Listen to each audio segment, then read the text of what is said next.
So for Father's Day this year, I wanted to do a video for Bob's Gulch, and we're gonna call it Bob's Gulch Garden and the wife's perspective. So you all know that Bob has once or twice put on his channel that he built these fabulous garden boxes, and literally everybody that comes to our yard wants to see them, and that is fantastic. He built them, put in rebar. It was a lot of terrible hard work, especially the ones that he had to take apart the next year and put back together because I can't remember what was wrong with them.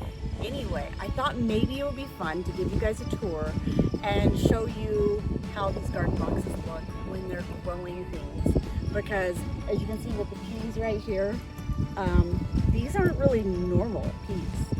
This is a gargantuan set of peas, especially for growing in the state of Utah. So let me take a minute and let me just show you Bob's Gulch, wife's perspective, and happy Father's Day.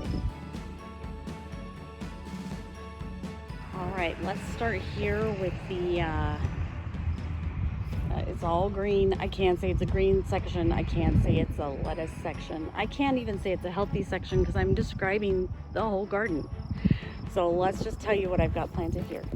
On this end, we've got our green beans, and they should take off shortly and get really big and tall. We've got head lettuce here and leaf lettuce. And then the rest of this bed is growing Brussels sprouts, something that our family's discovered this year that we really love if they're baked and they have some really good seasonings on them. Now you might be wondering about this growing all in the middle. This is a weed. It is called purslane, and if you read about it, it has really just a lot of vitamins and minerals in it. It has kind of a nutty taste. It feels kind of like a desert plant, kind of waxy, but you can totally pick them and eat them in your salads. So this year, I'm letting them grow in a ground cover in this bed, and we will have them in our salads, and hopefully nobody complains. We move on to this bed. This is our broccoli and cauliflower, and we did buy these as small plants, and this week they have decided that it must be time to grow. So we've got a little broccoli down in here. One of the benefits of square foot gardening is that you can plant your plants much closer together, and you can save some of that space so that you're not weeding your huge long rows. Instead, if you're going to weed your square foot garden, your dirt never gets walked on. It is super soft and friable, and you just pull out the weeds. Super easy. This is one of my favorite parts of the garden currently. These are our peas, and if you can't tell, these things are ginormous.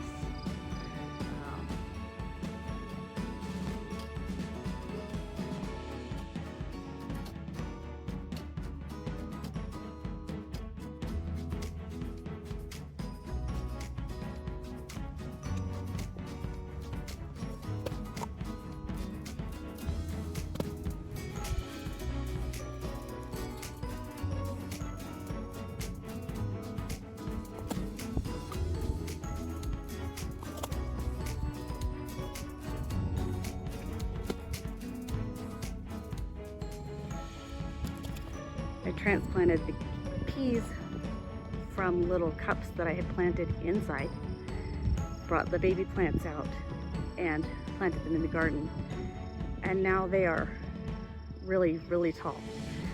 Yeah, so tall that we have a little stool here so the grandkids and our renters' kids can come and pick peas, and we still have so many hanging on the plant that I may have to come out and pick them and leave them on the counter so that people will eat them instead of them getting too big. These are sugar snap peas, and you don't have to peel them open. You just eat the whole thing, and they are fantastic. This is getting ready for our carrots, which have not been planted yet. We have green peppers, these two plants, and then all of these are cucumbers. And it looks like this bed of cucumbers is doing really well.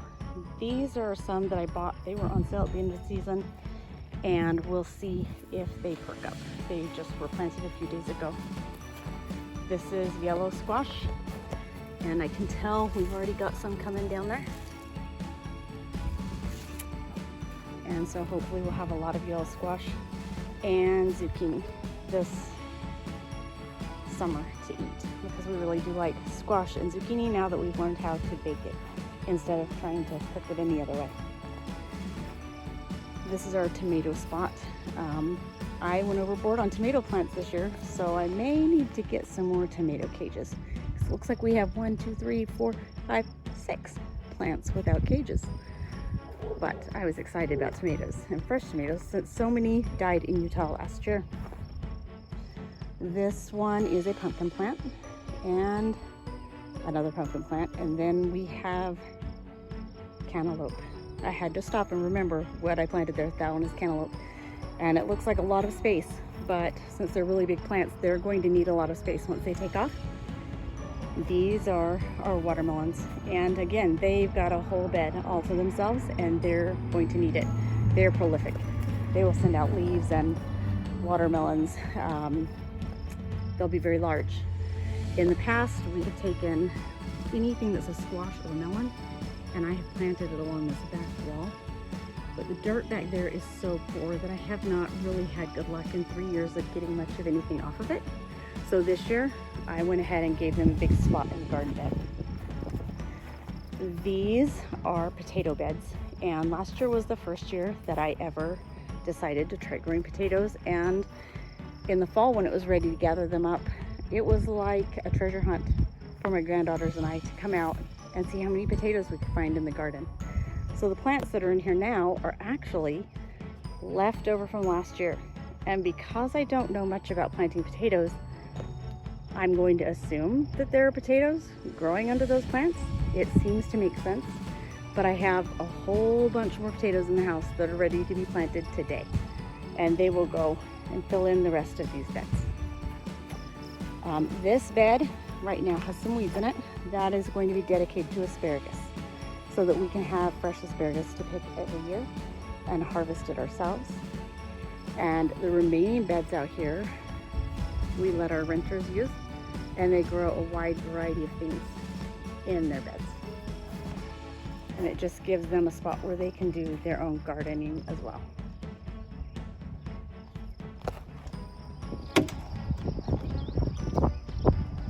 Hey, I hope you all enjoyed Bob's Gulch from the wife's perspective. I actually had a really fun time doing it. Leave us a comment if you have any questions about the garden boxes. Also, or if you leave us a comment if you enjoyed seeing from the other half of Bob's Gulch.